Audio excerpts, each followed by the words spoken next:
cordial saludo para todos. Les damos la bienvenida a este espacio, a esta conferencia en la cual nos proponemos hacer la presentación del libro sobre la iglesia de Esmirna, la formación de la identidad cristiana de una comunidad primitiva. Es para mí un gusto pues acompañarles. Soy el autor del libro, el padre Mauricio Saavedra, decano de la Facultad de Teología de Unicervantes, y este acto académico lo haremos en conjunto con la Facultad de Teología y la editorial Ciudad Nueva, que está ubicada en Madrid, en España. Agradezco al editor, el señor Aurelio Romero, que ha permitido que se lleve con buen éxito la publicación de este libro. Para todos los estudiantes de Unicervantes y los amigos de la academia, pues les doy mi cordial saludo. Voy a exponer el libro y espero pues también dejar un espacio al final para las preguntas. Siéntanse entonces todos bienvenidos. Quiero, antes que nada, pues como somos una universidad católica, hacer una pequeña oración junto con ustedes. En el nombre del Padre, y del Hijo, y del Espíritu Santo. Amén. Dios te salve María, llena eres de gracia, el Señor es contigo. Bendita tú eres entre todas las mujeres, y bendito es el fruto de tu vientre, Jesús. Santa María, Madre de Dios, ruega por nosotros pecadores, ahora y en la hora de nuestra muerte. Amén. Nuestro Padre San Agustín, ruega por nosotros. En el nombre del Padre, y del Hijo, y del Espíritu Santo. Bueno, pues muy bien. La idea de esta conferencia es presentarles el trabajo de una investigación que me ha llevado muchos años hacerla y a la vez hacerla confluir con un espacio académico que tengo con mis estudiantes de Unicervantes, particularmente con aquellos que ven la asignatura de Patrología 1, para hablar de personajes tan importantes como Ignacio de Antioquía, Policarpo de Esmirna, Ireneo de León y muchos otros personajes, quizá autores menores, que de alguna manera están vinculados con esta iglesia de Esmirna. La conferencia va a quedar grabada también para las personas que después la quieran volver a ver. Bien, ¿de dónde sale? Primero quiero abordarlo así a nivel autobiográfico. ¿De dónde sale la idea de trabajar sobre esta temática y por qué esta temática pues es importante? Muchas veces se hacen estudios globales de las situaciones que uno le interesan. Eh, Se han hecho muchos estudios sobre la historia del cristianismo antiguo a nivel general, temáticas como, no sé, el martirio, el desarrollo del dogma cristiano, etcétera. Pero en este mundo contemporáneo en el que estamos, hablando académicamente, se ha mostrado cada vez más interesante y digámoslo así, pertinente hacer estudios sobre realidades locales, realidades más particulares.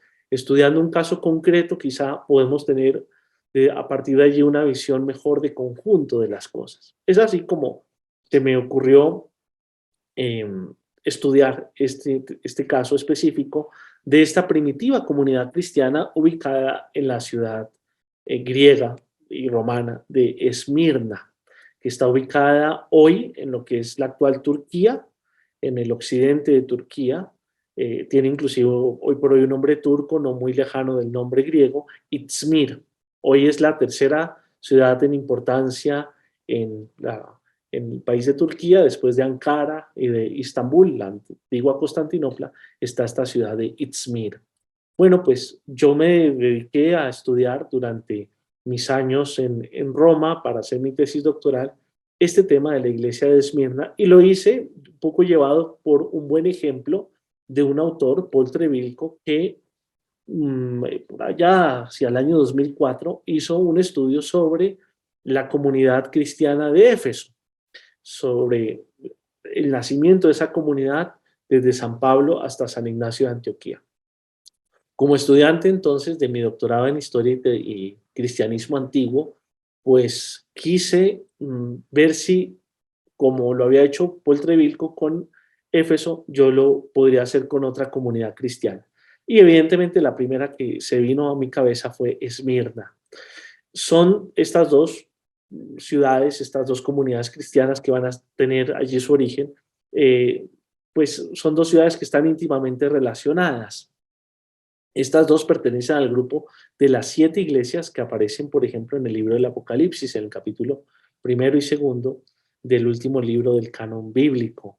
Allí el ángel envía mensajes distintos a cada una de estas 7 iglesias como una especie de juicio de ellas. Es la primera vez que vemos el nombre de Esmirna ligado directamente en una fuente, a, ligado directamente con la fe cristiana. Entonces, pues Éfeso y Esmirna tienen una vida paralela, digamos, en su desarrollo. Entonces, a partir de ahí, yo quise hacer un estudio de las fuentes, del contexto, del desarrollo del dogma, de la escritura de esta comunidad cristiana, pensando en que todo esto pues interpolado a nuestro mundo hoy, quizá puede ser muy iluminador también, porque nosotros vivimos en un mundo globalizado y cada vez más sentimos la necesidad de trabajar sobre nuestra propia identidad, no solamente la particular, sino la comunitaria. Nos sentimos católicos, pero católicos incluso con qué pertinencia, con qué matiz, con qué lógica en este mundo globalizado, ¿no? Somos cristianos, los cristianos católicos, y dentro de ello, pues, la necesidad de desarrollar una identidad.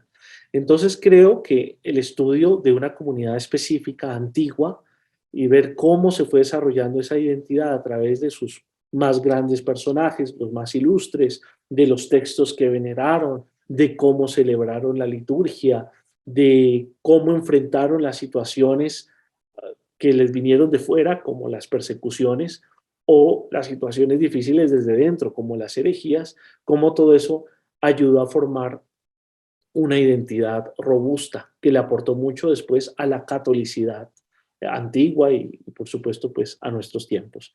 De eso un poco entonces vamos a hablar, les voy a contar un poco las partes del libro porque digamos así eso me permite irlo presentando, pero también ir sacando algunas conclusiones y dando algunos datos que creo que son de importancia para todos.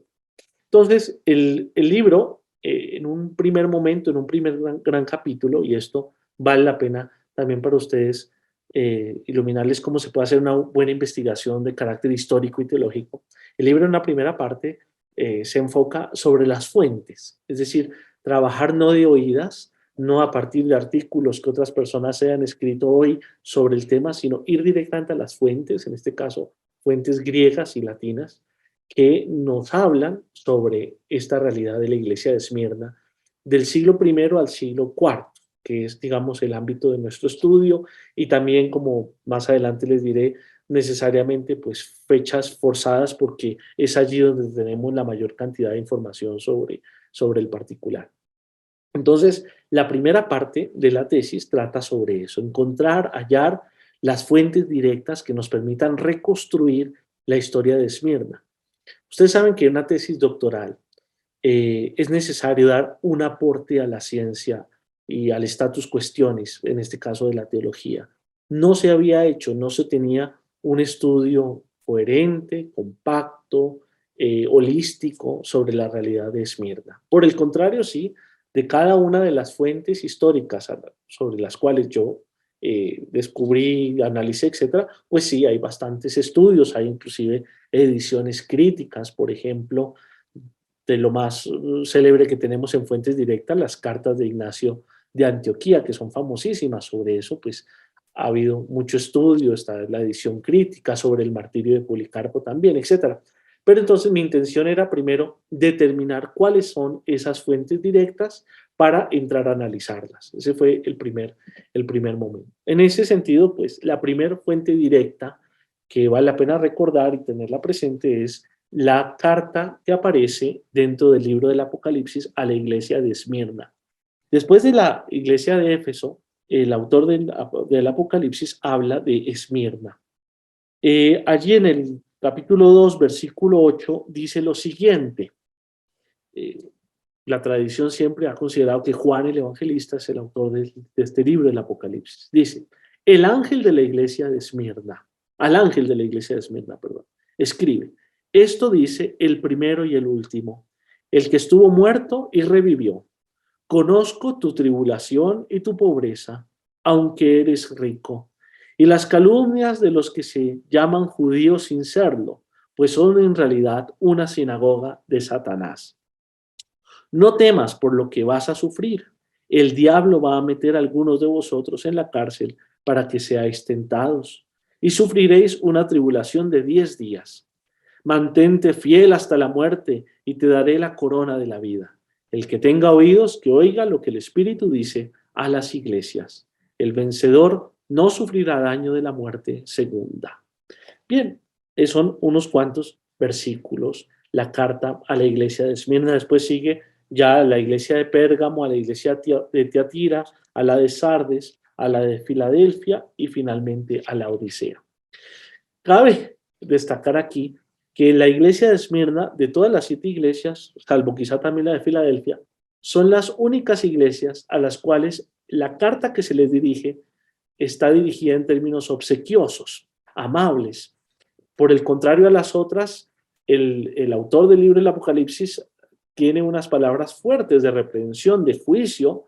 Recordamos, por ejemplo, palabras como tú eres tibia, por eso te vomitaré, ¿no? En el caso de la iglesia de Esmirna, como acabamos de leer, por el contrario, hay un reconocimiento a que es una iglesia que, a pesar de la tribulación en la que vive, de la pobreza en la que viven sus miembros en algún sentido, es una iglesia que se mantiene firme en la fe, que se le dará la corona de la vida, que es una iglesia que sufre la tribulación pero permanece fiel. Esto, pues digo, no deja de ser altamente significativo. Este es entonces la primera fuente. Aquí también que vemos, aparte de la realidad martirial, de la realidad de persecución que ya seguramente a finales del año 100, perdón, alrededor del año 100 ya la iglesia de Esmirna vivía. Vemos también un conflicto que hay aquí entre cristianos y judíos. El texto lo dice, hay unas calumnias de unas personas que se creen judías sin serlo y que por el contrario hacen parte de una sinagoga de Satanás. Ya este primer texto entonces muestra aquí un conflicto serio entre los judeocristianos, los primeros cristianos, y los judíos. Se va viendo cómo hay una especie, como dicen los ingleses, un parting of the ways, cómo la fe judía se fue separando poco a poco de la fe cristiana. Judíos y cristianos van entrando cada vez más en conflicto. Lo veremos después en otras fuentes como esto se va haciendo aún más enconado, digamos, este conflicto. Es la primera fuente que nosotros tenemos sobre la iglesia de Esmirna. Hipotéticamente, podríamos pensar en otro tipo de fuentes que no son directas, sino indirectas, o que, como sea, tienen una valoración un poco particular. De eso también hablo en otra parte del libro. Fuentes indirectas, por ejemplo, textos apócrifos, como los Hechos de Pablo o los Hechos de Juan, que narran, aunque son textos más bien tardíos, de unas supuestas, posibles, plausibles también, eh, actividades misioneras, tanto del apóstol San Pablo como del apóstol San Juan, en la comunidad de Esmirna. Traen narraciones de ese tipo. Pero sería forzado pensar, por ejemplo, que los hechos de Pablo que hablan de esta realidad sean históricamente así, aunque digo, es plausible, pero que darle toda la razón a un texto apócrifo, pues ciertamente es difícil. O sea que aquí el trabajo de investigación es sobre todo la valoración de esas fuentes directas y de esas fuentes indirectas. Uno puede pensar, evidentemente, que la comunidad de Esmirna, como toda esa región que se llamó el Asia Menor, estas 7 iglesias que están en el occidente de Turquía, fueron todas ellas evangelizadas por Pablo. Es posible porque así fue con la iglesia de Éfeso, es una iglesia de claro talante paulino, y no es de descartar en absoluto que Pablo, en medio de esa misión de Éfeso, hubiese también evangelizado Esmirna, la hubiese visitado, hubiese conocido miembros de esa ciudad y allí hubiera de alguna manera extendido su ámbito misionero. Nos quedó fue la carta a los Efesios, entonces pues uno dice San Pablo seguro estaba allí. Pero Esmirna y Éfeso son, repito, realidades geográficamente muy cercanas, muy colindantes también en los temas políticos y religiosos. Luego es posible que San Pablo haya tenido alguna influencia anterior a esta carta que vemos que es del año 100, hacia el año 60, 70 hubiese podido tener, San Pablo 50, 60, perdón, hubiese podido tener allí una influencia en específico en esta comunidad cristiana. Pero digamos, es especulación. Lo mismo podríamos decir de Juan. Los hechos apócrifos de Juan hablan que Juan extendió su misión sobre todos estos lugares a los que después les va a mandar estas misivas en el libro del Apocalipsis. Es posible, es posible. De hecho, la, una de las tradiciones apostólicas más fuertes, es decir, de la línea de sucesión apostólica más fuerte, más clara que tenemos en la iglesia, justamente parte de Juan, de Jesús a Juan, de Juan a Policarpo de Esmirna, el obispo de esta ciudad a principios del siglo segundo, y de Policarpo a Ireneo de León, que nació en Esmirna, pero que fue a misionar al occidente en esta ciudad, digamos, de la provincia romana de Galia, que será después Francia, y de Ireneo de León a Hipólito de Roma, otro personaje, un teólogo muy importante de la capital del imperio. Ahí vemos una especie de sucesión apostólica clara, que las fuentes directas, digámoslo así, lo manifiestan. Bueno, después de esta carta que está en el libro del Apocalipsis, otras, fuentes directas son sin duda las cartas de Ignacio de Antioquía, porque Ignacio, que venía de esta ciudad, que era la capital, digamos, de Siria, Antioquía, tan importante, hace un trayecto muy famoso desde esa ciudad hasta la capital del imperio, encadenado, apresado por 10 soldados romanos que les va a llamar en sus cartas, 10 leopardos que lo tienen encadenado, que lo custodian, etc. Y en ese largo caminar hacia Roma, hacia su martirio, se detiene en Esmirna, quizá obligado por situaciones del clima, el mar estaba quizá alborotado, y por unos casi 2 meses está en esa ciudad preso. Pero en ese contexto, los cristianos de esa ciudad y de otras ciudades alrededor de ella vienen a visitar a este gran personaje que ya tenía mucha fama. Es una persona con un talante, con un carisma bastante parecido al de San Pablo, fuerte, con una retórica maravillosa. Es como un superhéroe cristiano. Entonces los cristianos de Esmirna, entre ellas el obispo Policarpo, el joven obispo Policarpo, y otros cristianos de la zona vienen a visitarle. Y con motivo de eso, entonces, Ignacio escribe varias de sus famosas 7 cartas que envía con estas personas que le visitan a esas iglesias. Nosotros tenemos, gracias a Dios, ese corpus ignaciano, esas 7 cartas famosas de Ignacio de Antioquía, que están publicadas muy bien en este libro, que se puede adquirir en español, también de Ciudad Nueva, en una colección magnífica que tienen, que justamente se llama Fuentes Patrísticas. En el primer tomo de esta iniciativa académica están las cartas de Ignacio de Antioquía, el martirio de Policarpo y también una carta de Policarpo, la única que conservamos, que también es una fuente directa. Entonces, en estas cartas hay particularmente de las 7 que Ignacio escribe, pues una es a los romanos, otra a los efesios, otra a los magnesios, otra a los tralianos, etcétera.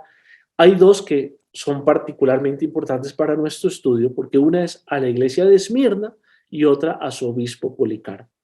Aquellas 2 cartas no las escribió en la cárcel en Esmirna, sino una vez que parte de Esmirna hacia la siguiente ciudad, camino a Roma, en Trales, escribe estas 2 misivas a la comunidad, dándoles unos consejos espirituales muy valiosos sobre la importancia de esa vida en comunidad que tienen que tener como cristianos, sobre la importancia del obispo, de no hacer nada sin el obispo, esa concordia que todos tienen que tener en torno a la Eucaristía como el gran sacramento de la unidad. Da unos consejos pues, ciertamente preciosos, pero al mismo tiempo, en estas fuentes directas que tenemos de la comunidad de Esmirna, Ignacio deja entrever también unas situaciones que se dan en la comunidad.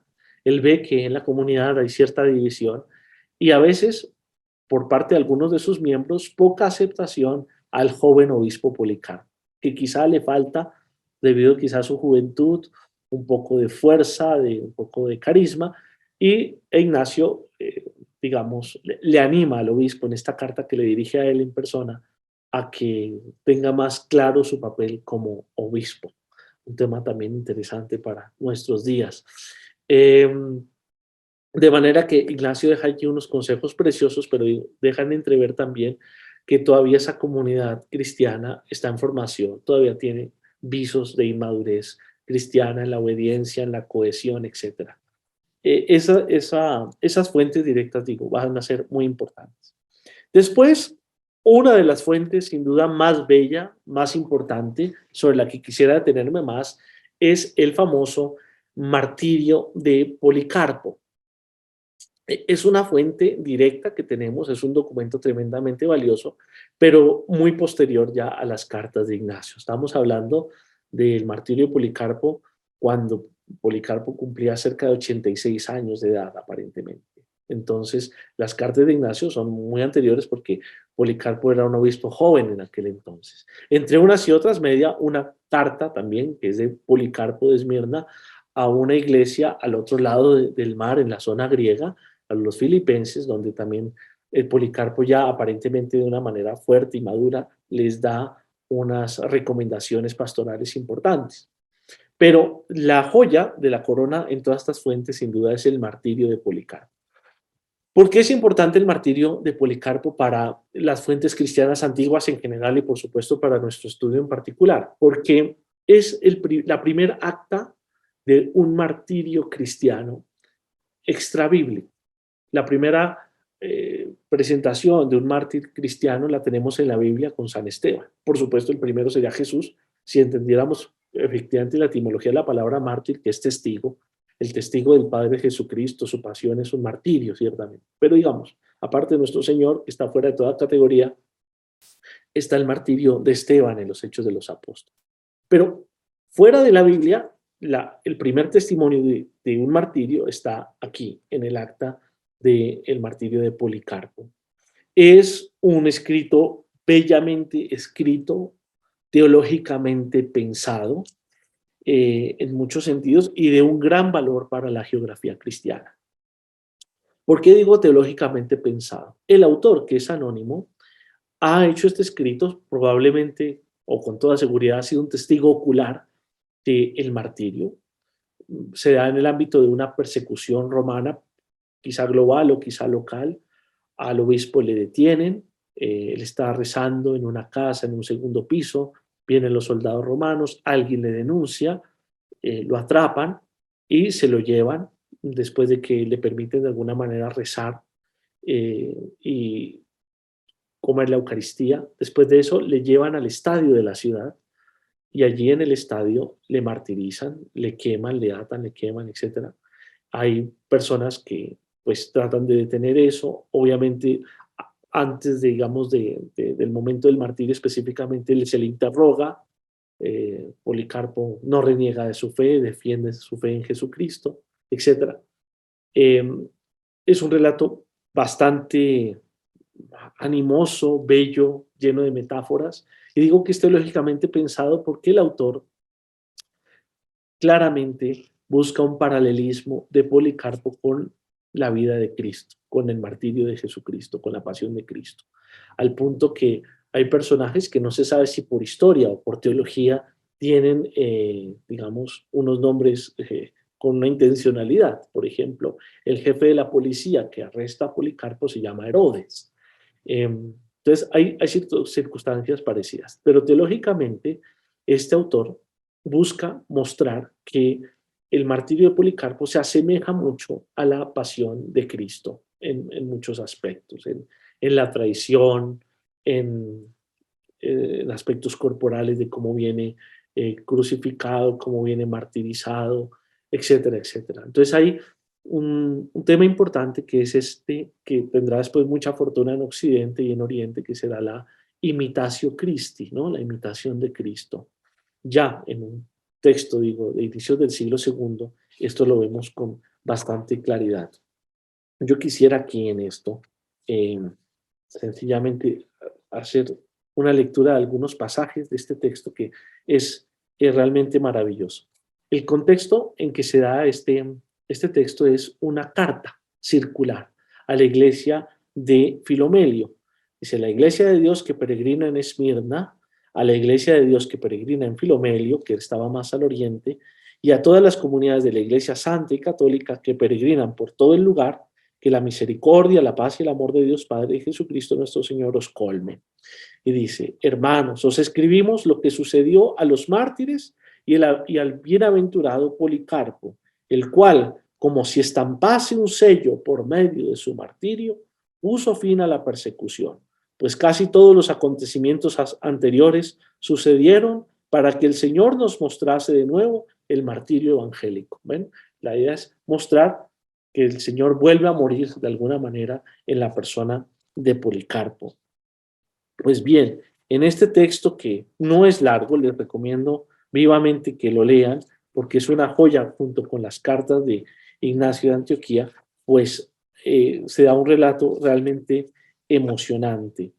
Eh, Voy a leer ya, digamos, saltándome un poco lo que es la captura de Policarpo y el interrogatorio que hacen, ya las partes específicamente sobre el martirio.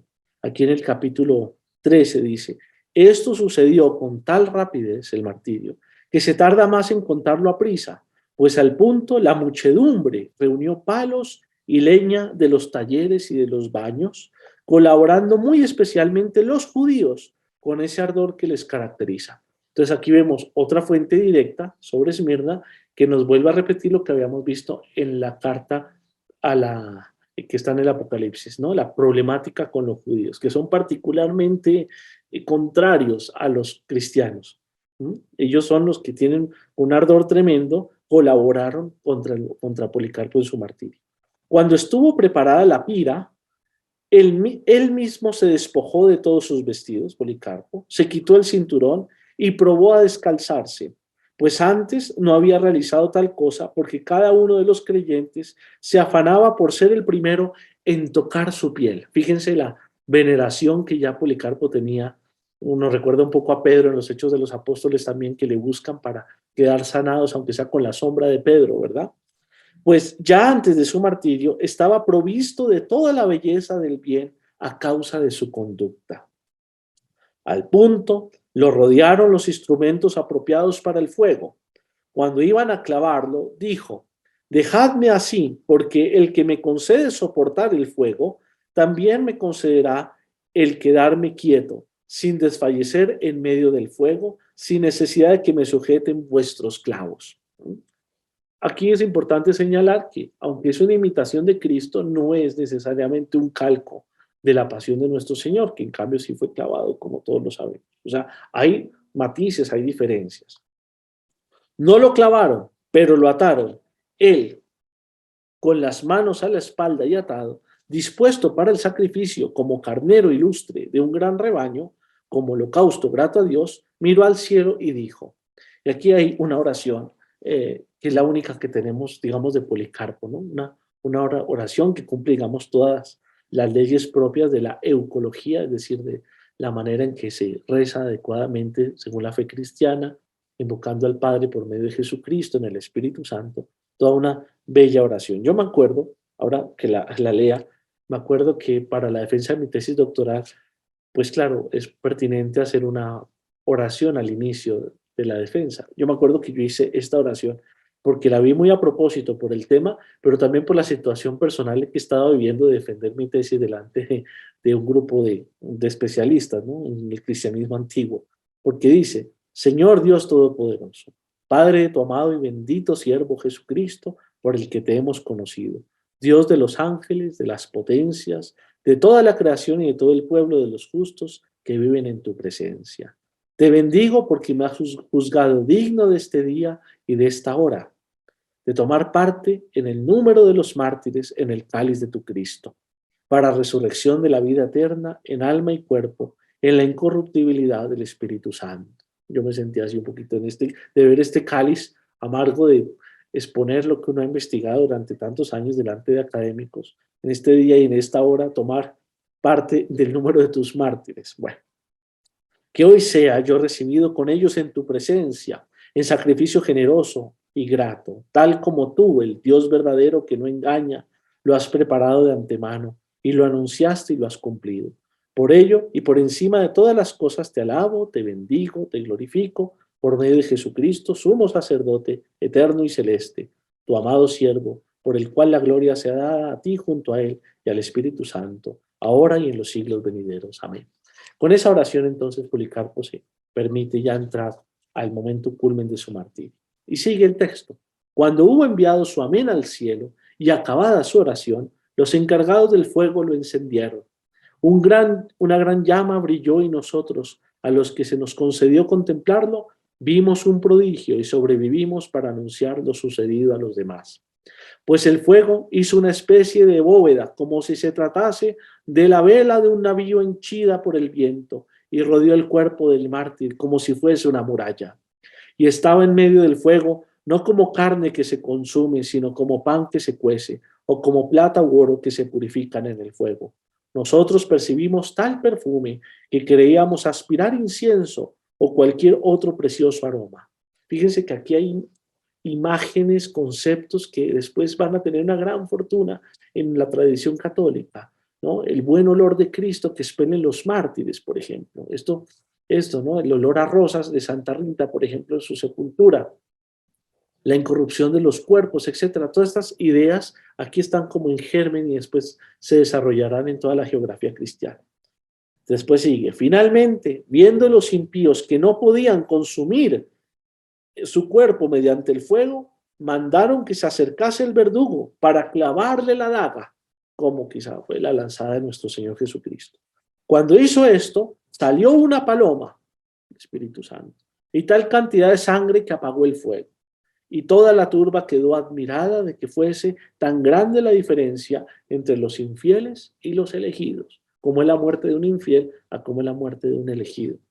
Uno de estos ha sido el mártir Policarpo, digno de la mayor admiración, que en nuestros días fue un maestro apostólico y profético, obispo de la Iglesia Católica de Esmirna, pues toda palabra que salió de su boca o se ha cumplido o se cumplirá.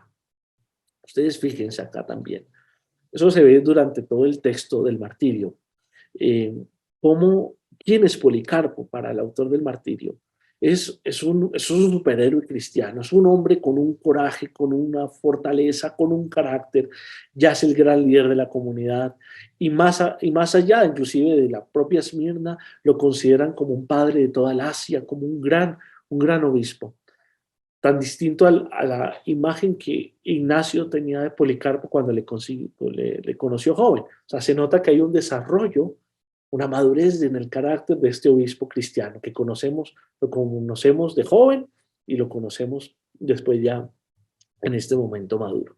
Y uno puede suponer que a la par que maduró el obispo, maduró también la comunidad cristiana. Sigue el texto. Pero el adversario, envidioso y perverso, el adversario, Satanás, el rival del pueblo de los justos, al ver la grandeza de su martirio, la irreprochable conducta desde el comienzo y que había alcanzado la corona de la incorruptibilidad y recibido un galardón indiscutible, se las ingenió para que no pudiésemos coger su cadáver, a pesar de que muchos deseaban hacerlo y unirse a su santa carne. Fíjense la veneración que ya hay del cadáver de Policarpo. Y lo querían tomar, pero el Satanás buscó la manera de que no fuese así. Dice, así pues, sedujo a Nicetas, padre de Herodes, el jefe de la policía, y hermano de Alce, para que pidiese al gobernador que no concediese su cuerpo. Comillas, no sea, dijo, que abandonen al crucificado y comiencen a adorar a este. Así piensan los paganos. Esto lo dijeron porque lo sugerían y alentaban los judíos que lo custodiaban cuando nosotros fuimos a cogerlo de la pira. Es decir, los judíos aquí otra vez vuelven, ellos están pendientes de que los cristianos no tengan acceso al cadáver del mártir Policarpo. Ignoraban, continúa el texto, que nosotros nunca podremos abandonar a Cristo, que padeció por la salvación de todos los que se salvan en el mundo, el inocente por los pecadores, ni adorar a otro. Pues a él lo adoramos como hijo de Dios, a Jesucristo.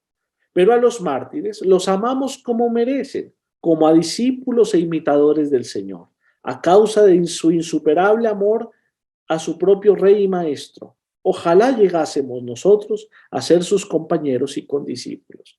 Fíjense qué doctrina tan importante aquí está y tendrá de nuevo una gran fortuna en todo el desarrollo dogmático de la Iglesia.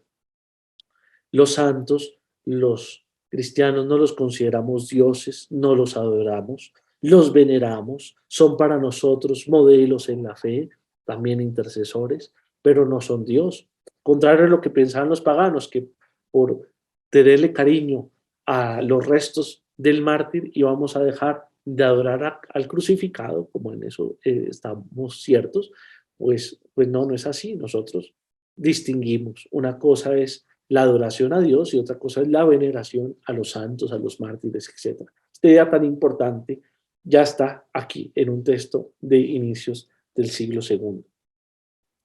Así pues, cuando el centurión vio la porfía de los judíos, lo colocó en medio y lo quemó tal como es habitual entre ellos. No quiso que el cuerpo quedara así, sino lo quemaron. De esta forma pudimos coger después sus huesos, más nobles que las costosas piedras preciosas y más probados que el oro, y los depositamos en un lugar conveniente. Siempre que nos sea posible reunirnos allí con júbilo y alegría, el Señor nos concederá celebrar el día natalicio de su martirio para el recuerdo de los que ya han culminado su combate y para el ejercicio y preparación de los futuros. Atención a esto, entonces. Aquí vemos el testimonio de la primera vez que tenemos un testimonio de la veneración de reliquias. ¿Qué vemos aquí? Los cristianos, por primera vez tenemos noticia de que ellos toman los huesos, lo que queda, eso se llaman las reliquias, reliquere, lo que queda del santo, lo que quedan las reliquias, las toman para conservarlas en un lugar, que dice aquí en un lugar conveniente, no dicen cuál, porque evidentemente las reliquias corrían peligro de ser robadas por paganos o por judíos. Las toman, se las llevan a un lugar conveniente. Y dice que siempre que les es posible, probablemente cada año, para recordar el martirio de Policarpo, van a ese lugar y allí seguramente hacen la sinaxis, celebran la Eucaristía en torno a las reliquias del mártir.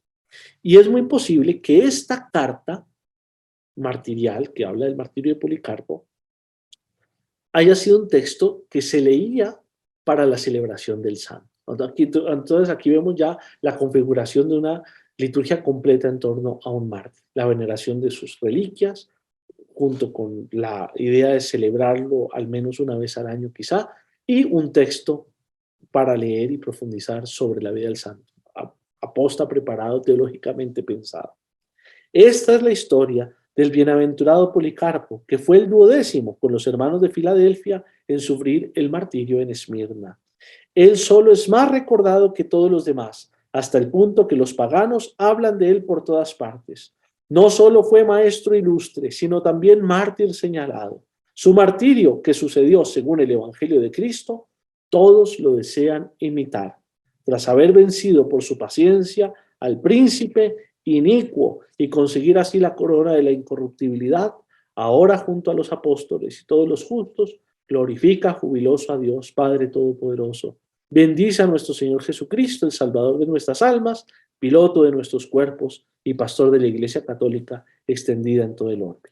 Bueno, y sigue el texto con otras referencias importantes de carácter textual, de cómo el texto después fue transmitido a otros personajes, etc. Bien, como vemos, esta fuente directa para la reconstrucción de la historia de Esmirna y de la formación de su identidad, pues es una joya. Creo que sin duda es la fuente central, obviamente pues necesarias todas las demás para hacer una reconstrucción de toda la historia, pero es realmente una joya y yo les recomiendo a ustedes que se lean todo el martirio de Policarpo, porque es muy, muy didáctico y bello. También, por supuesto, las cartas de Ignacio de Antioquía. Junto con eso hay otras fuentes directas que también señalo en el libro que merecen un estudio. Varias de ellas son, por ejemplo, relacionadas con Ireneo de León, que fue el gran discípulo de Policarpo, quien nos cuenta, y esto nos lo trae Ireneo en su texto contra las herejías, y nos lo trae Eusebio de Cesarea en la historia eclesiástica.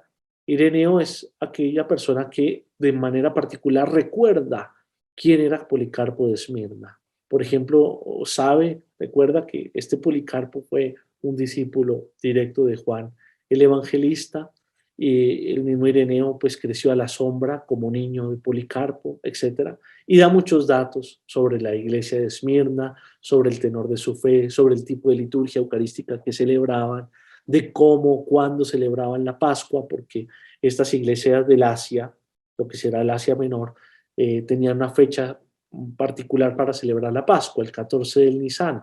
Eran 4 decimanas, a diferencia del resto de la cristiandad, como Alejandría, como Roma, que celebraban siempre la Pascua el domingo después del 14 del Nisan. Entonces, hay unas diferencias y eso está tomado, digamos, de los testimonios de Ireneo de Lyon. Tenemos también otras fuentes directas, importantes, de difícil valoración, como el martirio de Pionio, que va a ser otro obispo, casi 100 años posterior a Policarpo. También tenemos esa acta martirial, nos habla de la persecución que sufrió la iglesia de Esmirna en la época del emperador Decio y cómo murió este mártir Pionio, que por lo que yo investigué pudo ser, digamos, uno de los grandes obispos de Esmirna que inclusive ayudó a que la memoria de Policarpo se conservase también. Y después tenemos un texto de la vida de Policarpo, un texto hagiográfico que pienso con la valoración que hemos hecho, digamos, en mi tesis doctoral, pero también otros comentarios, que es un texto más bien tardío del siglo IV, del siglo V, con detalles fabulosos sobre la vida de Policarpo que pues merecen de nuevo una consideración prudente. Y finalmente, a nivel de los textos directos, está un índice de los padres nicenos. ¿Qué quiere decir esto? Los padres que fueron al concilio de Nicea, al primer concilio ecuménico de la Iglesia Católica, tenemos una fuente que es el índice de todos los padres, provincia por provincia del Imperio Romano, ciudad por ciudad. Bueno, pues allí aparece que en efecto la Iglesia de Esmirna tuvo la participación de un obispo, ahí Eutiquio se llamaba, el último obispo de los cuales tenemos conocimiento de la iglesia de Esmirna aparece allí en ese índice. Es decir, sabemos que la iglesia de Esmirna por lo menos estuvo activa hasta el concilio de Nicea. Y en efecto, como después de eso no tenemos ningún dato realmente relevante de la iglesia de Esmirna, mi estudio pues tiene, digamos, ese rango, ¿no? Desde el siglo I, desde la carta a la iglesia de Esmirna que está en el Apocalipsis, hasta el concilio de Nicea, allí desarrolla y estudia la historia y la formación de la identidad de esa comunidad. Bien. Después de eso, el libro analiza las fuentes indirectas. Ya habíamos comentado, por supuesto, todas las demás cartas de Ignacio, que se escribieron desde Esmirna, desde la cárcel en Esmirna, los hechos de los apóstoles apócrifos, como el de Pablo y como el de Juan, algún texto de Tertuliano, de Jerónimo, los escritos de un autor pagano que se llama Helio Aristides, que era un poeta, un pensador nacido en Esmirna, muy famoso, que fue como el fundador de un movimiento literario muy importante que se llamó la Segunda Sofística, un movimiento literario y filosófico que buscaba expresar las ideas con una contundencia, con un carácter maravilloso. Se cree que el propio Pablo de Tarso e Ignacio de Antioquía de alguna manera tuvieron relación con este movimiento literario, del cual Helio Aristides fue, si se quiere, el principal propagador, difusor o fundador. Y este señor era justamente de Esmirna. El estudio de la obra de Helio Aristides me dio también la posibilidad de encuadrar mejor cómo esa comunidad cristiana iba teniendo una identidad a partir de su contexto civil. Por ejemplo, en el mundo antiguo, cada una de las ciudades buscaba sobresalir sobre las otras, como es apenas natural, incluso hoy pues podría ser así. Helio Aristides me mostró esa evidente competencia a nivel civil que había sobre todo entre Éfeso y Esmirna por ser la capital de la provincia romana del Asia Menor. En circunstancias como por ejemplo un terremoto, las ciudades buscaban siempre el favor de los emperadores romanos para recibir recursos, buscaban hacerles estatuas, buscaban que fueran exentas de algún tipo de impuestos, etc. Entonces, para mí quedó claro con el estudio de la obra de Helio Aristides ese tipo de rivalidades y de manejos a nivel civil que se daban en las ciudades. Lo interesante aquí es que comparando estas fuentes indirectas con las directas que tenemos sobre la comunidad cristiana de Esmirna, vemos que hay una interpolación, si se quiere, de esas rivalidades a nivel civil entre estas dos ciudades, Esmirna y Éfeso, al nivel religioso, cristiano específico, entre Esmirna, entre la comunidad cristiana de Esmirna y la comunidad cristiana de Éfeso. ¿A qué me refiero? Particularmente a un aspecto, y es que Éfeso no solamente tuvo a San Pablo como su gran fundador, sino que también tuvo a San Juan, según la tradición, según otras fuentes, como uno de sus grandes apóstoles y misioneros. De hecho, la tumba de Juan se encuentra en Éfeso. Hasta el día de hoy se puede visitar al menos el lugar donde fue enterrado el apóstol. Después se hizo un castillo en época medieval allí, también una iglesia en la época de Justiniano. Hoy el cuerpo no se encuentra, pero sí el lugar de la tumba del apóstol. Bueno, entonces Éfeso a nivel cristiano pues está muy orgulloso de tener a Juan como, si se quiere, su gran fundador en muchos sentidos, más que Pablo. Y entonces Esmirna, por el contrario, pues no es una iglesia, digamos, de origen apostólico, como lo podría ser Éfeso, o como lo podrían ser otras, Antioquía, que tuvo a Pedro por primer obispo, o Jerusalén, que tuvo a Santiago de primer obispo, o la misma Roma, que tiene el sepulcro de Pedro y Pablo, y otras van a buscarlo siempre en la antigüedad, de Alejandría, relacionada con San Marcos Evangelista, etcétera. Bueno, pues Esmirna no tiene eso, no tiene como una especie de fundación apostólica. Pablo, pues, como les decía, no se sabe si pasó por allí o no, al parecer sí, pero no es demostrable con un documento. Eh, entonces, pues, Esmirna queda como un poco por debajo de Éfeso, digamos, en esa importancia espiritual. En ese combate, en la vida de Policarpo, que les digo que es un poco posterior del siglo IV, aparece una idea interesante que quizá la comunidad cristiana la desarrolló. Y es, Policarpo es discípulo de Juan. Eso lo dicen también otras fuentes como Ireneo de León. Pero a diferencia de Juan, que no murió mártir, Policarpo sí murió mártir. Ustedes saben que de todos los apóstoles, el único que no muere mártir, sino ya de mayor, es Juan, aunque fue un confesor de la fe porque fue torturado. Dice la tradición que lo metieron en aceite hirviendo, pero no murió en esa tortura, sino quedó vivo, murió ya mayor. Entonces no murió mártir Juan, es el único. Entonces, en este texto, por ejemplo, de la vida de Policarpo, dice que Policarpo, en cambio, sí murió mártir, o sea, que fue de alguna manera superior al maestro.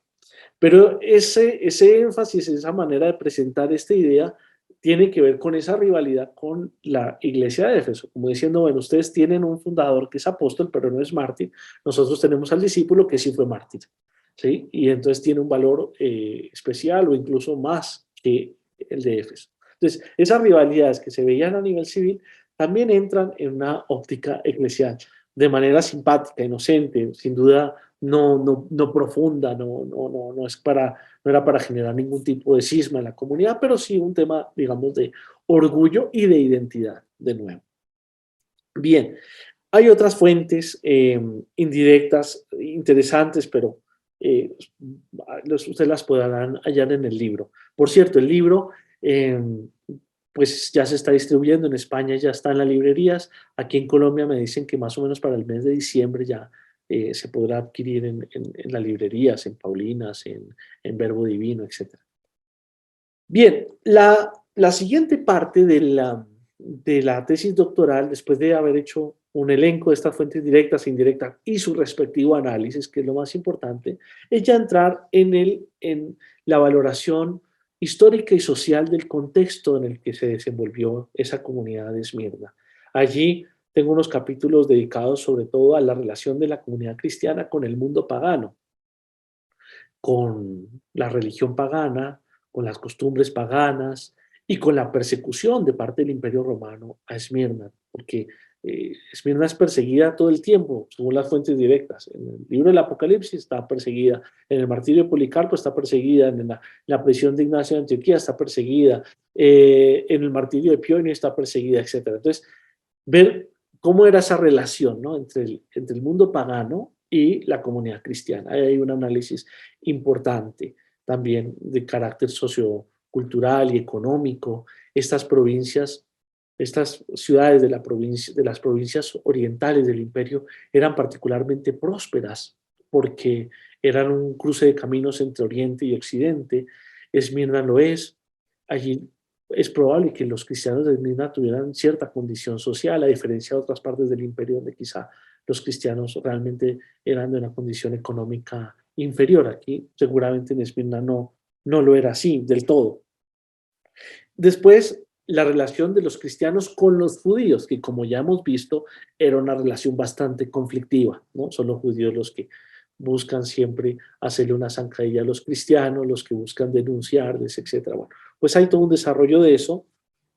A la par de ello, después lo complemento en una tercera parte de la tesis, analizando cómo los cristianos se relacionaron no solamente con los judíos de carne y hueso, sino con las tradiciones judías, particularmente con las escrituras sagradas de los judíos, que van a ser para los cristianos el Antiguo Testamento.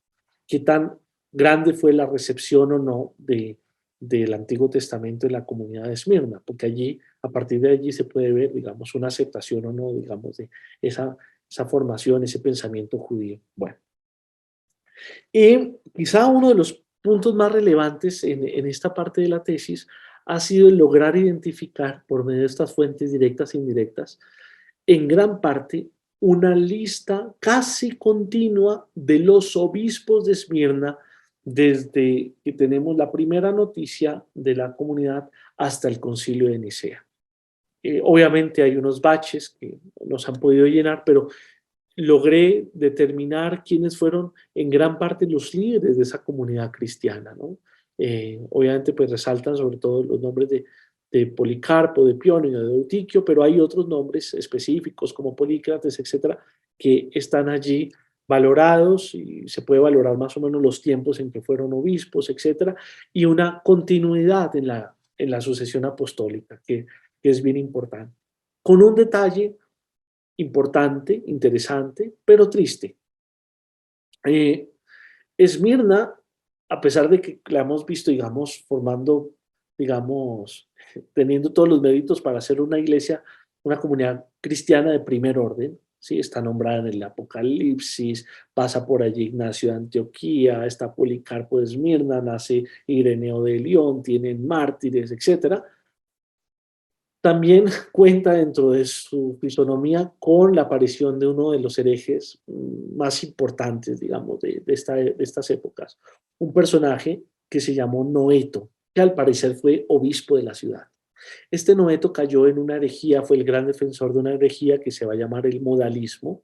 Es una herejía, digamos, contra el misterio de la Santísima Trinidad, donde dice que Dios, que es uno, se aparece de modos distintos cuando quiere ser Padre, cuando quiere ser Hijo, cuando quiere ser Espíritu Santo, a manera de máscaras, y no de personas realmente distintas, como dice la ortodoxia católica. Bueno, pues este Noeto al parecer fue obispo de Esmirna, desde allí y ya viajando después a Roma, impulsó esta herejía cristiana, y lo que pude percibir, constatar, digamos, de estos estudios históricos es que tristemente esta situación de herejía más o menos posterior al año 250, creó en la comunidad cristiana una crisis enorme, una crisis justamente en su identidad, al punto que se pierden pues varias, no digo generaciones, pero sí varios nombres de obispos durante una época, como si no hubiese habido ningún personaje sólido, representativo de la comunidad, se pierden muchos datos de la comunidad, eh, como que si la herejía en el seno de la comunidad cristiana de Esmirna hubiera evidentemente debilitado fuertemente el desarrollo de su identidad. Y eso creo que para nosotros es una lección también importante, ¿no? Las comunidades cristianas que abrazan la herejía terminan diluyéndose en su fortaleza espiritual, ¿no? Eso uno podría sacar esa conclusión, digamos, tomando esta situación que encontré, que logré, digamos, individuar, particularizar. Bien. Eh, Después de estos temas de carácter histórico, sociológico, ya entro en la última parte del libro, que es un análisis ya más a nivel teológico de la formación cristiana, de esta identidad, ¿no? De esta comunidad. Em, una parte importante es a ver cómo la relación que los obispos de Esmirna, los cristianos de Esmirna, las fuentes que tenemos, tuvieron con el Antiguo Testamento, ya lo había mencionado, y con todas las tradiciones apostólicas, cada una analizada por aparte. Entonces, por ejemplo, hice un estudio sobre en las fuentes de la comunidad cristiana de Esmirna, cuántas veces aparece o cómo aparece las cartas de Pablo allí inmersas. Entonces, Pablo es una autoridad, se le cita, la teología de Pablo aparece presente en las fuentes que tenemos de la comunidad de Esmirna. La respuesta es que sí, que evidentemente desde el propio Ignacio, que parece que llevó esa doctrina de Pablo, como después el propio Policarpo, etcétera, Pablo es una autoridad teológica fundamental, la doctrina paulina en la iglesia de Esmirna. Lo propio hice con la tradición sinóptica, con Marcos, con Mateo, con Lucas, investigar. Allí pude constatar que está la presencia, conocían esos textos evidentemente, sin embargo es menor que todo lo que es la tradición paulina. Y por último, la tradición joánica, porque decimos que eh, Policarpo fue discípulo de Juan, entonces uno esperaría encontrar en las fuentes directas de la iglesia de Esmirna un gran apelo a la teología joánica. Para sorpresa, pero también para claridades, no es tan así. Incluso encontré estudios en donde decían que esa ausencia de la teología joánica en el único escrito, por ejemplo, que tenemos de Policarpo, que es una carta de Policarpo a los filipenses, destruiría completamente esa idea que nos trajo Ireneo de que Juan hubiese sido maestro de Policarpo. Es decir, si Policarpo va a escribir una carta a los filipenses y nunca cita por ninguna parte, ni siquiera de manera parafraseada, la autoridad de Juan, los escritos de Juan, etcétera, pues entonces Juan no tuvo que ver con Policarpo ni con Esmirna. Eso es un poco una conclusión que se podría sacar. Conclusión que demostré que era falsa, porque en primer lugar, pues si Policarpo le escribe a los filipenses, ustedes recordarán que hay una carta a los filipenses en el Nuevo Testamento de autoría de San Pablo. Luego esa comunidad tiene, digamos, esa matriz, ¿no? Que es paulina completamente. Si Policarpo va a escribir una carta a los filipenses, es natural, como en efecto así lo hizo, que apele a la doctrina y a la autoridad de Pablo, más que a la autoridad de otro apóstol que él incluso en persona haya conocido, pero que quizá para los filipenses no sea de gran importancia. Entonces, digamos, uno quedándose solamente con el análisis de esa carta, creo que las conclusiones pueden ser equivocadas. Por el contrario, sí, en el martirio de Policarpo vemos que toma muchos aspectos de la tradición joánica. La misma fecha de la liturgia, la celebración de la Pascua cuatordecimana, es de tradición joánica. Entonces, digamos, hice todo ese análisis para demostrar que en Esmirna, por el contrario, curiosamente, la tradición joánica y la tradición paulina se encuentran y se armonizan. Porque vamos a ver ya en Ireneo de León, que es el fruto maduro de esta comunidad, cómo Ireneo tiene en su cabeza teológica una plena recepción y comunión de estas dos tradiciones apostólicas tan importantes, que a veces se muestran un poco distantes, a veces en cosas en común, pero que en Ireneo, repito, que nació en Esmirna, se logran armonizar plenamente. Entonces, Esmirna, de alguna manera, demuestro, es un cruce de caminos y de recepción de las ideas apostólicas y de una especie de canonización de esas ideas, ¿sí? A futuro. Es decir, el crecimiento de la identidad cristiana de esta comunidad no solamente le ayuda a esta comunidad, sino ayuda a toda la ecumenia, a toda la catolicidad. Creo que ese es un punto importante del trabajo que demuestro en este libro. Otro punto interesante es, así como las cartas de Pablo fueron tan importantes para el mundo antiguo al punto que se copiaron muchas veces, que siempre se trataban de tener juntas, a pesar de que Pablo escribió a muchas comunidades, se nota que estas comunidades las copiaron y que las armaron en un grupo que llamamos hoy por hoy el Corpus Paulinum, las famosas 13 cartas de San Pablo que están en el Nuevo Testamento. Eh, podríamos decir lo mismo de Policarpo. Las cartas, perdón, de Ignacio de Antioquía. Las cartas de Ignacio también, aunque fueron escritas para distintas comunidades, rápidamente se terminaron copiando y aunando en un solo paquete, en un solo corpus, el corpus ignaciano. Bueno, pues yo me atrevo a decir con datos que ese corpus ignaciano, esas cartas de Ignacio de Antioquía que van a ser un gran tesoro para la geografía católica, se conservaron, se unieron, se juntaron en un primer núcleo inicial grande, importante, en Esmirna.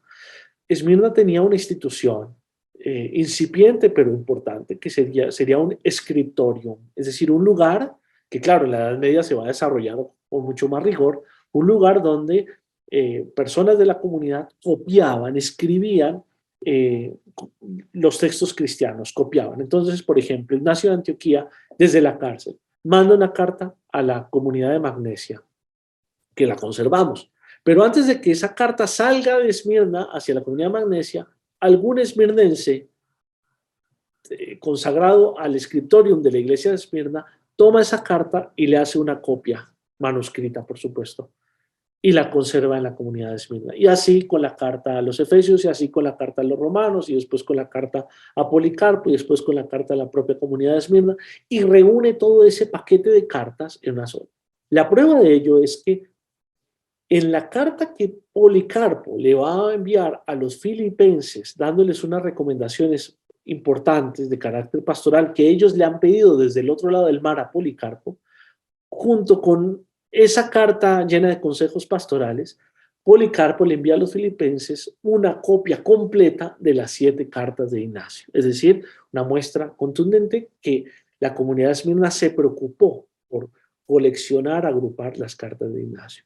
En ese sentido, y en el debate ya bíblico, en el Nuevo Testamento paulino, de cómo se agruparon las cartas de Pablo, es una posibilidad, es plausible que la comunidad de Esmirna también haya contribuido bastante a que el Corpus Paulino eh, haya tenido, digamos, esa presentación y esa unión. Es decir, si lo hicieron con Ignacio, es probable que ese ejercicio anterior lo hubiesen hecho también con las cartas de Pablo. No quizá los únicos, quizá en Roma también lo hacían, pero está claro que Esmirna tenía un escritorio. Y esta lógica de enviarse cartas entre comunidades cristianas, recuerden que, por ejemplo, el martirio de Policarpo es una carta circular a otra iglesia que es Filomelio, habla de esa comunicación entre los cristianos, ese sentido de catolicidad que ya en el siglo I y siglo II pues se evidenciaba claramente. Finalmente, la última parte del libro habla del desarrollo de otros conceptos que están en el depósito de la fe. Por ejemplo, las confesiones de fe que aparecen en el Nuevo Testamento sobre Jesucristo, sobre el Padre, sobre el Espíritu Santo, sobre la Trinidad toda, cómo aparecen en las fuentes directas. Es decir, cómo la iglesia de Esmirna va desarrollando el credo y va asumiendo el credo de la iglesia como propio, donde se ve eso en las fuentes directas e indirectas que hemos mostrado. Lo mismo el desarrollo de la lex orandi, es decir, de la liturgia, como la liturgia de la iglesia de Esmirna también fue desarrollándose. Hemos visto la oración de Policarpo, hemos visto la veneración de las reliquias, la escritura de textos que se pueden considerar como parte de una lección, de una lectura litúrgica, como el martirio de Policarpo, etc.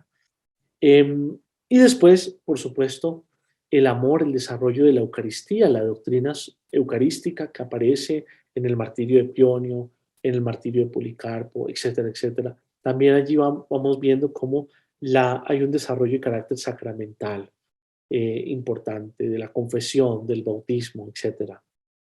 De la fecha para celebrar la Pascua, de los ministerios de la comunidad, ¿no? Les decía yo, la importancia que la comunidad le va dando a la persona del obispo, que antes no la tenía, pero después sí se va desarrollando hasta ser una realidad realmente fuerte. Y después también los presbíteros y después también los diáconos.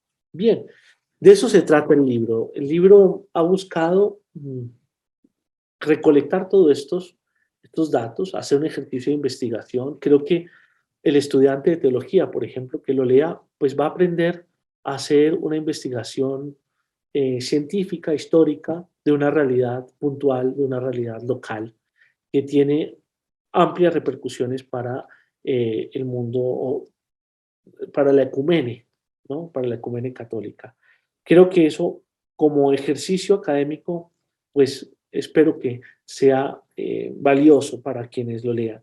Pero también a nivel espiritual, creo que ayuda mucho. Repito, este tema de la identidad, que hoy en nuestros días es tan importante, creo que al conocer cómo se desarrolló, se formó la identidad de una comunidad cristiana, pues nosotros algo de ello también podamos aprender para formar nuestra propia identidad. Aquí en el chat también me dicen que quien quiera ya tener acceso al libro por Amazon, también lo están ya vendiendo, ya se puede conseguir por Amazon. Gracias por el dato.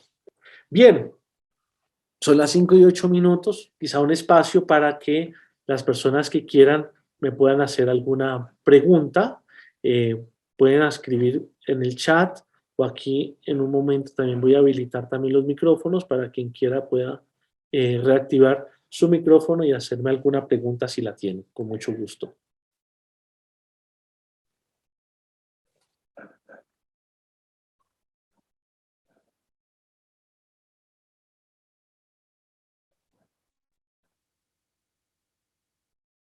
Sí, adelante.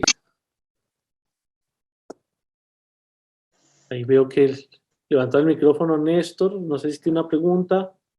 El nombre del libro, me Vale, buenas pregunta. tardes. Sí, ya te doy la palabra, Néstor. El nombre del libro es La Iglesia de Esmirna. Está publicado en la excelente editorial Ciudad Nueva, en Madrid, en España. La Iglesia de Esmirna, la formación de de la identidad de una comunidad cristiana primitiva. La Iglesia de Esmirna. Sí. Adelante, Néstor. Padre, buenas tardes. ¿Cómo está? Dios lo bendiga. Gusto saludarte.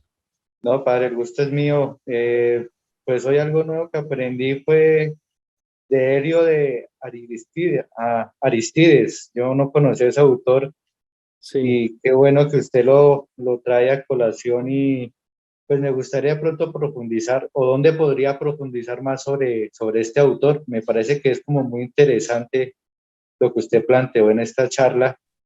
Y bueno, ¿dónde podría conseguir más información sobre este autor, de Ok. sus aportes, de todo? Sí. Sí, sí.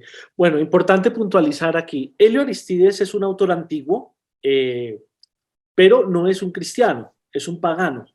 Entonces no se puede hablar de él como padre de la iglesia ni como doctor de la iglesia, pero es un autor muy importante que digámoslo así, en el ambiente civil, pagano, pudo tener una influencia importante sobre cristianos intelectuales como San Pablo o como Ignacio de Antioquía. Este Helio Aristides nació en Esmirna y es un poeta, era un político grecorromano, se hizo varias cartas al emperador en su momento, influyó para conseguir favores de parte de Roma para su ciudad natal, Esmirna, sobre todo en situaciones, por ejemplo, de terremoto, etcétera. Y las obras de él están, pues por lo menos las que han sobrevivido, están publicadas tanto en griego como en español. En español, en griego están publicadas en la Lev Classical Library, que es una editorial de la Universidad de Harvard, y en español están en una magnífica traducción en la editorial Gredos. Entonces allí uno puede acceder, digamos, a toda la obra de Leo Aristides, que es bellísima. La manera de escribir y eso, aunque no sea un cristiano, la manera de transparentar su humanidad, sus sentimientos, es realmente bella. Cuando uno lo lee, se siente leyendo, pues digamos, con las distancias necesarias, a un San Pablo o a un Ignacio de Antioquía. Por eso muchos estudiosos dicen que este movimiento que Helio Aristides de alguna manera inauguró o promovió, que se llama la segunda sofística, pudo ser, digamos, el ámbito intelectual en el que San Pablo e Ignacio de Antioquía quizá se formaron o tuvieron de alguna manera alguna influencia. Bueno, gracias, padre. Muy bien, muy bien. Gracias. Aquí Excelente. veo a Ana Cristina, adelante. Hola padre, gracias Hola. gracias por la conferencia y por este interesante introducción al estudio de la iglesia de Esmirna que digo, da muchas ganas de conseguir el libro, gracias a quien dio el dato de que ya está en Amazon para que no lo tengamos que esperar, pero sí, de verdad que Me interesó muchísimo conocer más y todo lo que nos refleja, lo que nos introdujiste hoy.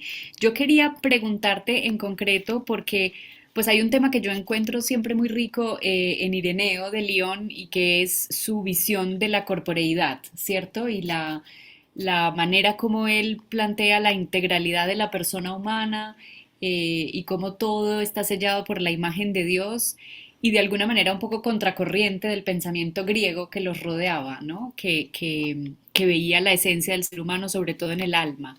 ¿Tú podrías decir que hay algo de la herencia de Esmirna que Policarpo tiene en esa visión suya de la corporeidad?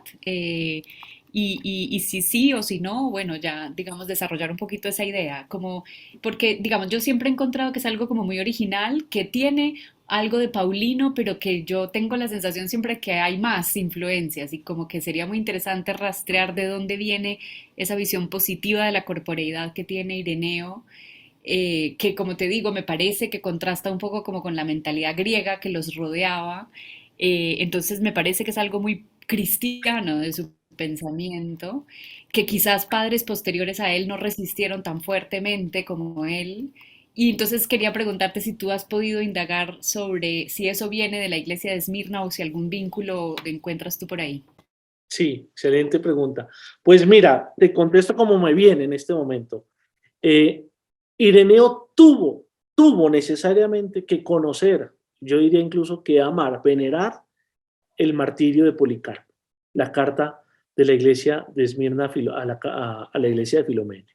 Y allí, como pues leí algunos apartados, pero no necesariamente los más directos hacia tu pregunta, pero como quizá lo dejé entrever, el tema de la corporeidad está a flor de piel en el martirio. O sea, el martirio de Policarpo es una realidad de carne completamente, ¿no? Hay situaciones, por ejemplo, por decirte, Policarpo cuando se baja del coche que le lleva al estadio para ser martirizado, se lastima en el talón, ¿no? Le sale sangre y los cristianos lo intentan tocar, como vemos después. En fin, hay toda una realidad de la corporeidad tan fuerte, tan palpable, casi que uno la toca leyendo el texto en el martirio de Policarpo, que inmediatamente yo entro en relación con eso, porque digo yo, de la literatura nacida en Esmirna, específicamente, pues allí es donde más yo encontraría el tema de la corporeidad. La carta a los filipenses de Policarpo, pues no, habría que verlo también, pero aquí, digamos, en el martirio sin duda es tremendamente patente. Después lo vamos a ver en el martirio de Pionio, pero ya es posterior a Ireneo, entonces no nos serviría, digamos, por fecha. Yo te indicaría de pronto, si quieres profundizar en eso, que leyeras el martirio de Policarpo desde esa inquietud intelectual que tienes. Seguramente encontrarías cosas allí muy importantes. Sí. Aprovecho también para decir, ahora que Ana Cristina intervino, que Unicervantes está organizando junto con la Pontificia Universidad Bolivariana y la Pontificia Universidad Javeriana un gran congreso latinoamericano de estudios patrísticos que lo tendremos del 27 al 29 de septiembre del 2023.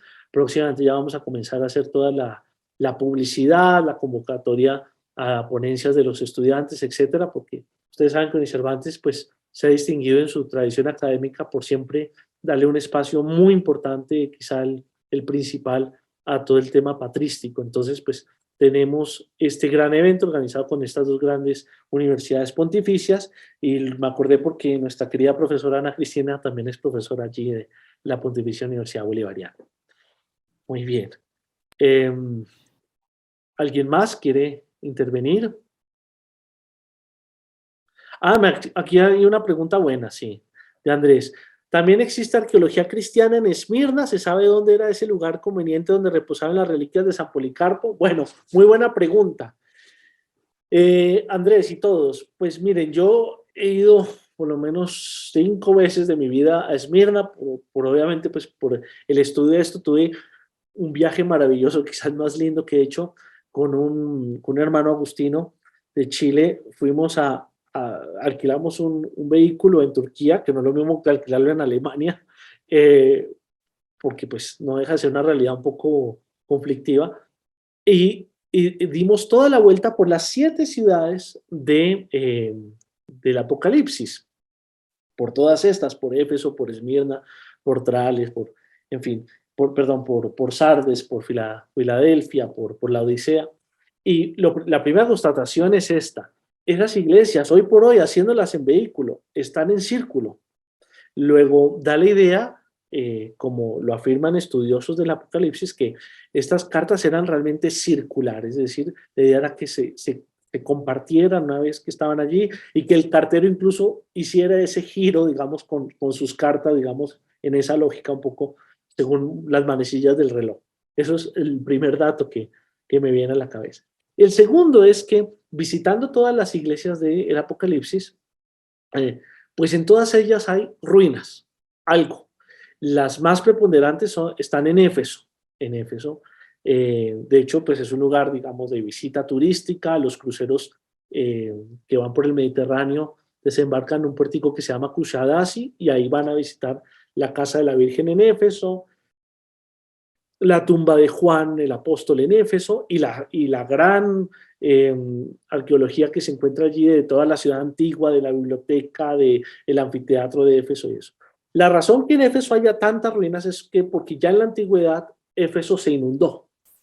Entonces, digamos, una situación parecida a la de Pompeya, un poco distinta, porque Pompeya fue la lava del volcán, pero digamos, la inundación de alguna manera hizo que las ruinas de esa ciudad antigua se conservaran muy bien en nuestros días. Eh, pero, por ejemplo, las ruinas de Pérgamo son magníficas. Pérgamo está en una altura maravillosa, tiene un anfiteatro en un acantilado, una cosa preciosa. La Odisea, me acuerdo que tiene ruinas. Hace poco encontraron las ruinas de la sinagoga en Sardes. Pero de Esmirna hay esta situación, que la diferencia de todas las otras 6, y es que Esmirna es la única ciudad de las 7 que continuó viviendo su vida urbana. Las demás quedaron en el tiempo, en algún momento fueron abandonadas, fueron destruidas por una cosa, por la otra, y entonces pues quedan ruinas, un poco o poco o mucho, como en el caso de Éfeso.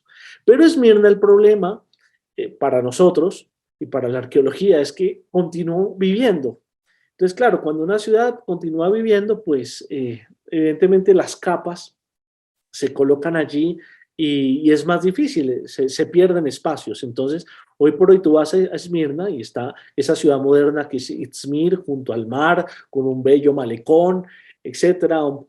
Tiene algo de turismos y pues realmente realidades arqueológicas pocas. Sin embargo, pues los locales, los cristianos locales, que son una minoría, eh, la mayoría de esos locales, mm, perdón, esos cristianos no son locales realmente, sino son más bien italianos o franceses que trabajan allí, entonces son cristianos, varios de ellos católicos, y a ellos, a los católicos, es a los que la diócesis de Esmirna pues atiende. La diócesis católica de Esmirna prácticamente agarra toda la costa occidental hoy. Es una región que fue evangelizada por los capuchinos en el siglo XVIII, XVII, XVIII.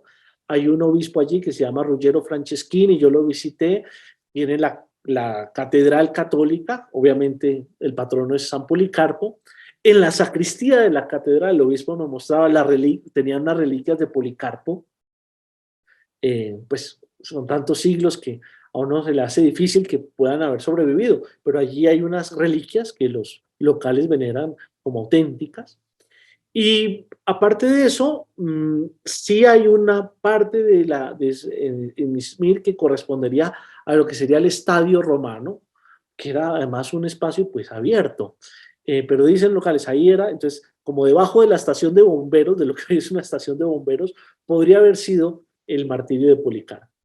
Pero más allá de eso, en Izmir, en Esmirna no se encuentran ruinas, salvo quizá algún muro romano, etcétera, pero algo específicamente relacionado con los cristianos, no.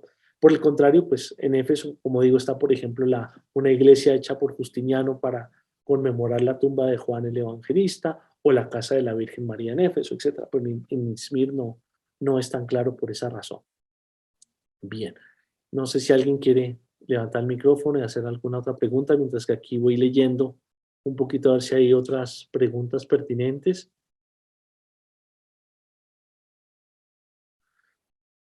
Me preguntan la relación, digamos, de los textos que, mm,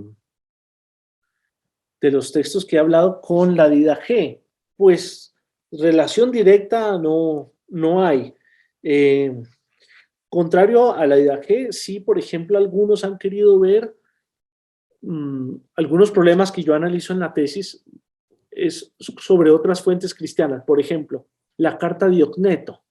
Ustedes saben, la carta de Diogneto es un escrito muy bello, sugestivo tremendamente, no se sabe el autor. Algunos han querido ver en Policarpo el autor de la carta de Diogneto y sobre eso pues hay un estudio, un balance, una ponderación, nunca de carácter conclusiva de parte mía, sino dando pues una ponderación de las ideas y de los autores. Lo mismo con las cartas pastorales que aparecen en el Nuevo Testamento. ¿Quién escribió esas cartas pastorales? Pues nosotros pensamos directamente en Pablo, pero hay teorías que dicen que no fue Pablo, sino quizá Policarpo. Entonces, sobre esos temas, pues los analizo, nunca desautorizando yo, digamos, lo que la tradición de la iglesia dice en eso, porque tampoco me pareció concluyente. De la Didache, no, uno podría encontrar parecidos, sí, así como en la Didache aparece toda una liturgia eucarística bien definida, uno podría encontrar el martirio de Policarpo, que también la hay. Les decía, cuando a Policarpo lo apresan, él está realizando una sinaxis, y en el martirio de Pionio de nuevo aparece una liturgia eucarística. Luego, semejanzas las hay, pero una relación directa entre las dos fuentes no, porque al parecer, entre otras, pues la Didache es de ambiente sirio, no es del Asia Menor. Aquí hay una mano levantada de Adrián, adelante. Adrián, Padre, buenas tardes, gracias, saludos. gusto. Es un gusto siempre escucharle, padre. Ahorita que usted contaba que ya estuvo por allá, pues me daba el pie para preguntarle lo siguiente. Alguna vez en una ponencia de teología, un teólogo decía que Esmirna es considerada la ciudad infiel. No sé si usted está de acuerdo con el tema, porque la mayoría de los habitantes, o sí, de sus pobladores, no abrazaban o no abrazaron el Islam en este momento. Y hablaba también usted la minoría de los cristianos. Entonces me preguntaba yo, aquella expresión de Tertuliano de que la sangre de cristianos, la sangre de mártires es semilla de cristianos, a sabiendas de los mártires de allí. Entonces no sé qué lectura, cómo nos puede iluminar su merced, que ya estuvo allí, que investigó, y con la exposición que nos está haciendo de su libro, que es muy iluminador. Gracias, padre, y Dios le pague por todo. Gracias, Adrián. Pues a ver, entiendo yo que esa expresión de ciudad infiel, si alguien la dijo, de pronto fue en el contexto islámico, pero habría que situar los distintos periodos de la historia, ¿no? O sea, como vemos, si nos vamos al Apocalipsis, la mejor valorada por fiel de las 7 es Esmirna, ¿no? Respecto del cristianismo. Eh, si es a hoy, pues es una ciudad completamente islámica, más bien de minoría cristiana. No tengo, digamos, una idea específica, no sé si en la época del Imperio Otomano, Izmir pudo ser particularmente infiel, digamos, a los postulados islámicos. Lo cierto hoy, y esto pues por cultura general sí tendríamos que tenerlo presente, Turquía es un país de los países musulmanes, digamos, más secularizados que hay dentro de lo que cabe, ¿no? Entre otras porque ellos tuvieron allí un personaje importante, una especie de Bolívar para nosotros que se llamó Ataturk. Y este personaje secularizó, o mejor, occidentalizó a Turquía, al punto que los caracteres que ellos usan en turco pues son caracteres latinos, el calendario que tienen es el occidental, etcétera. Él promovió mucho eso y, digamos, secularizó bastante, digamos, la influencia islámica. Ahora con Erdogan, que tiene un proyecto político pues populista y fuerte, otras realidades pues han como que retrocedido, por ejemplo, la Hagia Sofía, Santa Sofía, que fue en su momento una de las más grandes iglesias del cristianismo, construida por Justiniano, que en su momento después pasó a ser una mezquita, con Ataturk pasó a ser un museo, o sea, ni para cristianos ni para musulmanes, y se le podía visitar con tranquilidad. ahora ya no es un museo, sino volvió a ser una mezquita musulmana. Entonces estamos como de para atrás en ese sentido. Los cristianos allí, pues hoy por hoy, no nos sentimos pues como tan cómodos. Pero más allá de eso, no te sabría decir si la relación de Esmirna con el Islam fue particularmente difícil en el desarrollo del Islam a partir del siglo VII. No, no te lo podría decir, no creería, pero bueno, una tarea que me dejas. Bien, aquí hay otra pregunta que me hacen más de carácter didáctico y es muy simple. Padre, ¿cómo leer el libro? Bueno, depende. Cada una de sus partes es un todo. Si yo siempre le aconsejo a los estudiantes que no hay nada mejor que leer la introducción y la conclusión de un libro para hacerse una idea general, no son repetitivas, la introducción tiene una lógica de explicar cada una de las cosas y las conclusiones son efectivamente así, conclusiones. Grosso modo, cada capítulo tiene su introducción y sus conclusiones. La introducción de alguna manera también recoge y resume el capítulo anterior. En ese sentido, digamos, didácticamente el libro tiene una organización pertinente. Quizá para un estudiante que está haciendo una tesis, valdría la pena darse la posibilidad de leerlo de corrido de principio a fin y ver el análisis textual que se hace de los manuscritos, la valoración de las ediciones, de las fuentes directas, de las indirectas, de la ponderación de estas ideas que surgen sobre distintas fuentes, etcétera. Y así ir pues poco a poco teniéndolo. Pero son tres grandes capítulos, digamos. Un tema de análisis de fuentes, directas e indirectas, un tema de análisis sociológico, histórico y cultural, y un tema de análisis teológico. Quien busque en el libro, digamos, más la parte de carácter espiritual, creo que la tercera parte pues tendría que ser el énfasis. Quien tenga, digamos, una intención más académica, de aprendizaje, de metodología, etcétera, pues quizá todo el libro vale la pena que lo lea. Bien. ¿Alguien más tiene alguna pregunta?